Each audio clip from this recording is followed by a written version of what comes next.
आकाशवाणी भोपाल से प्रस्तुत हैं प्रादेशिक समाचार। नमस्कार, समाचारों के साथ मैं शरद बाघेला। पहले मुख्य समाचार। भारत में गूगल करेगा 75,000 करोड़ का निवेश। कंपनी के मुख्य कार्यकारी अधिकारी सुंदर पिचाई ने प्रधानमंत्री से बातचीत में दी जानकारी। प्रदेश में मंत्रियों को बांटे गए विभाग। भाजपा के वरिष्ठों को मिली अहम जिम्मेदारी। सिंधिया खेमे को भी दी गई तवज्जो। सीबीएसई की 12वीं की परीक्षा के परिणाम घोषित। छात्राओं ने फिर किया बेहतर प्रदर्शन। राज्य में कोविड-19 के बढ़ते मरीजों के बीच अब तक 13,000 से ज्यादा लोग स्वस्थ होकर घर लौटे। और सावन के दूसरे सोमवार पर सोशल डिस्टेंसिंग के साथ भक्तों ने शिवालयों में की पूजा। अब समाचार विस्तार से। गूगल के मुख्य कार्यकारी अधिकारी सुंदर पिचाई ने आज भारत के डिजिटीकरण कोष के लिए अगले 5 से 7 वर्षों में 75,000 करोड़ रुपए के निवेश की घोषणा की। गूगल फॉर इंडिया इवेंट के अवसर पर श्री पिचाई ने कहा कि यह कदम भारत के भविष्य और इसकी डिजिटल अर्थव्यवस्था में कंपनी के विश्वास का प्रतीक है। उन्होंने कहा कि इन निवेशों का जोर भारत के डिजिटीकरण के 4 प्रमुख क्षेत्रों पर रहेगा। इससे हर भारतीय के लिए स्वयं की भाषा में सस्ती और सुलभ जानकारी मिलेगी। भारत की अनूठी जरूरतों के लिए नए उत्पादों और सेवाओं का निर्माण होगा। डिजिटल परिवर्तन में लगे व्यवसायों को सशक्त बनाया जाएगा और शिक्षा व कृषि तथा स्वास्थ्य सेवाओं जैसे सामाजिक क्षेत्रों में प्रौद्योगिकी और कृत्रिम बुद्धिमत्ता का लाभ उठाया जा सकेगा। वहीं श्री पिचाई ने वीडियो कॉन्फ्रेंसिंग के जरिए प्रधानमंत्री नरेंद्र मोदी से भी चर्चा की। इस दौरान उन्होंने भारत में निवेश की योजनाओं के बारे में जानकारी दी। इस बातचीत में विशेष रूप से भारत के किसानों, युवाओं और उद्यमियों के जीवन को बदलने में प्रौद्योगिकी की शक्ति पर चर्चा की गई। प्रदेश में मंत्रियों को उनके विभागों का बंटवारा हो गया है। सिंधिया खेमे के मंत्रियों को परिवहन, राजस्व, जल संसाधन और स्वास्थ्य जैसे कई महत्वपूर्ण विभाग मिले हैं, तो वहीं पिछली शिवराज सरकार में शामिल रहे वरिष्ठ मंत्रियों को भी लोक निर्माण, वित्त, नगरीय प्रशासन और शिक्षा विभाग जैसे कई बड़े विभागों की जिम्मेदारी सौंपी गई है। जनसंपर्क, सामान्य प्रशासन और नर्मदा घाटी विकास विभाग को मुख्यमंत्री शिवराज सिंह चौहान ने अपने पास ही रखा है।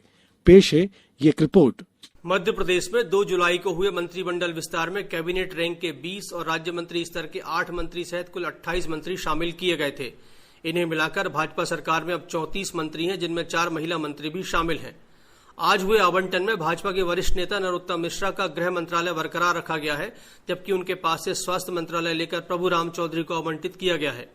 कुछ अन्य प्रमुख मंत्रियों में तुलसी सिलावट को जल संसाधन विभाग, गोविंद सिंह राजपूत को राजस्व और परिवहन विभाग, प्रद्युम्न सिंह तोमर को ऊर्जा, महेंद्र सिंह सिसोदिया को पंचायत और ग्रामीण विकास और इमरती देवी को महिला और बाल विकास विभाग मिला है। गौरतलब है कि कांग्रेस के 22 विधायकों की बगावत के बाद कांग्रेस नेता कमलनाथ के मुख्यमंत्री पद से इस्तीफा देने के बाद 23 मार्च को शिवराज सिंह चौहान ने चौथी बार मुख्यमंत्री पद की शपथ ली थी। ज्योतिरादित्य सिंधिया का साथ देने वाले 22 विधायकों में से 14 को मंत्रिमंडल में अहम जिम्मेदारियां दी गई हैं। इस बीच कांग्रेस विधायक प्रद्युम्न सिंह लोधी भी कल पार्टी छोड़कर भाजपा में शामिल हो गए। इस तरह 230 सदस्यीय मध्य प्रदेश विधानसभा में अब 25 सीटें खाली हैं। संजीव शर्मा, आकाशवाणी समाचार, भोपाल। विभागों के बंटवारे के बाद मंत्रियों को मंत्रालय में कक्षों का आवंटन हो गया। वहीं लोक निर्माण विभाग के मंत्री गोपाल भार्गव और ऊर्जा मंत्री प्रद्युम्न सिंह तोमर ने आज कार्यभार ग्रहण किया। राजस्थान में कांग्रेस विधायक दल ने अशोक गहलोत सरकार के समर्थन में प्रस्ताव पारित किया है। राजनीतिक घटनाक्रम के बीच कांग्रेस विधायक दल की बैठक आज जयपुर में संपन्न हुई। अशोक गहलोत की अगुवाई वाली कांग्रेस सरकार उस समय संकट में आ गई थी जब उप मुख्यमंत्री सचिन पायलट ने खुले विद्रोह का ऐलान कर दिया था। श्री पायलट ने दावा किया था कि गहलोत सरकार अल्पमत में आ गई है और 30 से अधिक कांग्रेस विधायक उनका समर्थन कर रहे हैं। कांग्रेस विधायक दल ने आज पार्टी विरोधी कार्य में संलिप्त सदस्यों के खिलाफ सख्त अनुशासनात्मक कार्रवाई करने की मांग की। बैठक में कांग्रेस के अलावा राष्ट्रीय लोकदल, भारतीय ट्राइबल पार्टी और मार्क्सवादी कम्युनिस्ट पार्टी के विधायकों ने भी भाग लिया। कांग्रेस ने दावा किया कि उनकी सरकार को पूर्ण बहुमत प्राप्त है और वो 5 साल तक काम करेगी। केंद्रीय माध्यमिक शिक्षा बोर्ड सीबीएसई ने 12वीं के परीक्षा परिणाम घोषित कर दिए हैं। एक बार फिर छात्राओं ने बेहतर प्रदर्शन किया। छात्रों की तुलना में छात्राओं का प्रदर्शन लगभग 6% बेहतर रहा। इस वर्ष 88% से अधिक छात्र उत्तीर्ण हुए, जो पिछले वर्ष की तुलना में 5% ज्यादा हैं। तिरुवनंतपुरम क्षेत्र का प्रदर्शन 97.67% के साथ सर्वश्रेष्ठ रहा, जबकि पटना क्षेत्र का स्थान 74% के साथ सबसे नीचे रहा। परीक्षा परिणाम बोर्ड की वेबसाइट cbseresult.nic.in पर देखे जा सकते हैं। हालांकि सीबीएसई की वेबसाइट में तकनीकी खराबी से विद्यार्थियों को नतीजे देखने में समस्या का सामना करना पड़ रहा है। अब समाचारों में वक्त है एक ब्रेक का।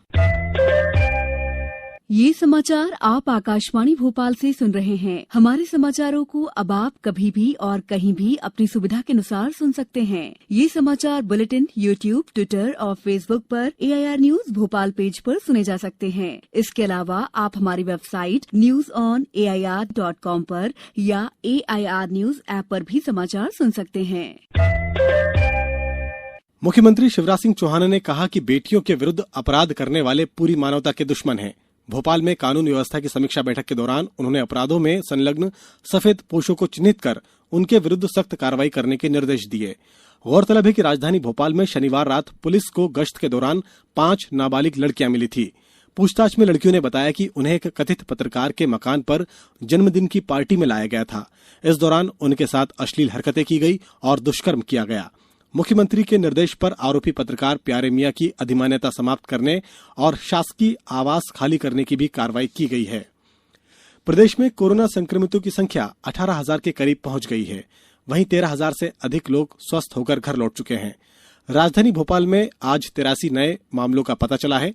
देवास में 8 लोगों की रिपोर्ट पॉजिटिव आई है, जिससे पीड़ितों का आंकड़ा बढ़कर 265 तक पहुंच गया है, जबकि 1,178 लोगों के सैंपल आना बाकी है। कटनी में आज 6 नए मरीज पॉजिटिव मिले हैं, जिससे जिले में कुल 36 केस हो गए हैं, जबकि 3 मरीजों को स्वस्थ होने के बाद छुट्टी दे दी गई। होशंगाबाद के इटारसी में कोरोना के मामले बढ़ते हुए देखे जा रहे हैं। 15 जुलाई से एक हफ्ते के लिए टोटल लॉकडाउन रखने का निर्णय लिया गया है। टीकमगढ़ में भी कल एक दिन का टोटल लॉकडाउन करने की घोषणा की गई। इस दौरान आवश्यक सेवाएं बहाल रहेंगी। बैतूल जिले में चिंचोली और मुल्ताई नगरी क्षेत्र में 15 जुलाई तक पूर्णबंदी रहेगी। राजगढ़ से हमारे संवाददाता ने बताया कि मास्क लगाने के लिए जागरूकता फैलाने के लिए जिले में रोको टोको अभियान चलाया जा रहा है। कलेक्टर ने आज इसको लेकर जन अभियान परिषद के सदस्यों के साथ समीक्षा बैठक की। सीहोर में पिछले 24 घंटों के दौरान 9 नए मरीजों का पता चला है। वहीं अनूपपुर की एक महिला भी संक्रमित पाई गई है। खंडवा में आज 16 रिपोर्ट पॉजिटिव आई, जबकि 100 नमूनों की जांच नेगेटिव मिली। हमारे संवाददाता ने बताया कि 8 लोगों के संक्रमण मुक्त होने पर उन्हें जिला अस्पताल से छुट्टी दे दी गई है। वहीं मुरैना में 87 लोगों को विभिन्न अस्पताल से छुट्टी दे दी गई। 20 जुलाई से शुरू हो रहे विधानसभा सत्र के दौरान कोरोना से बचाव के लिए व्यापक सुरक्षा प्रबंध किए जाएंगे।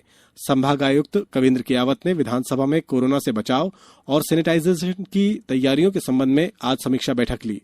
इस दौरान संभागायुक्त ने कहा कि विधानसभा मुख्य भवन और परिसर के सैनिटाइजेशन, स्वास्थ्य सुविधाएं, प्रवेश द्वारों पर थर्मल स्क्रीनिंग जैसी व्यवस्था की जाएगी। खंडवा जिले के ओंकारेश्वर में सावन के दूसरे सोमवार को आज भगवान ओंकारेश्वर और भगवान ममलेश्वर की सवारी यात्रा निकाली गई। इस दौरान सैकड़ों की संख्या में श्रद्धालुओं ने ज्योतिर्लिंग के दर्शन किए।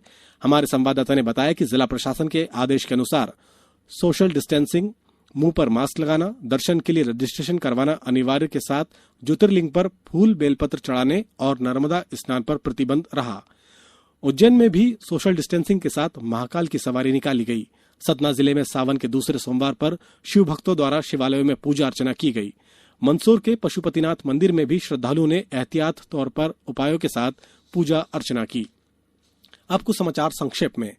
माध्यमिक शिक्षा मंडल द्वारा आयोजित हायर सेकेंडरी परीक्षा वर्ष 2020 की शेष परीक्षा से वंचित छात्रों की विशेष परीक्षा आयोजन 20 जुलाई तक एमपी ऑनलाइन के माध्यम से किया जाएगा। गरीब रोजगार कल्याण अभियान के तहत शहडोल जिले के गांवों में स्वच्छता परिसरों का निर्माण किया जाएगा। गुना जिले के कलेक्टर ने कोविड-19 में उत्कृष्ट कार्य करने वाले नगरीय निकाय के 3 कर्मचारियों को सम्मानित किया। नोवेल कोरोना महामारी के मद्देनजर रायसेन जिले की सांची विधानसभा उपचुनाव 2020 सुचारू रूप से संपन्न कराए जाने के संबंध में कलेक्टर और जिला निर्वाचन अधिकारी ने बैठक ली। अंत में मुख्य समाचार एक बार फिर। भारत में गूगल करेगा 75,000 करोड़ का निवेश, कंपनी के मुख्य कार्यकारी अधिकारी सुंदर पिचाई ने प्रधानमंत्री से बातचीत में दी जानकारी। प्रदेश में मंत्रियों को बांटे गए विभाग, भाजपा के वरिष्ठों को मिली अहम जिम्मेदारी, सिंधिया खेमे को भी दी गई तवज्जो। सीबीएसई की 12वीं परीक्षा के परिणाम घोषित, छात्राओं ने फिर किया बेहतर प्रदर्शन। राज्यों में कोविड-19 के बढ़ते मरीजों के बीच अब तक 13,000 से ज्यादा लोग स्वस्थ होकर घर लौटे। और सावन के दूसरे सोमवार पर सोशल डिस्टेंसिंग के साथ भक्तों ने शिवालयों में की पूजा अर्चना। इस बुलेटिन में इतना ही। घर में रहिए, सुरक्षित रहिए और सुनते रहिए आकाशवाणी। नमस्कार।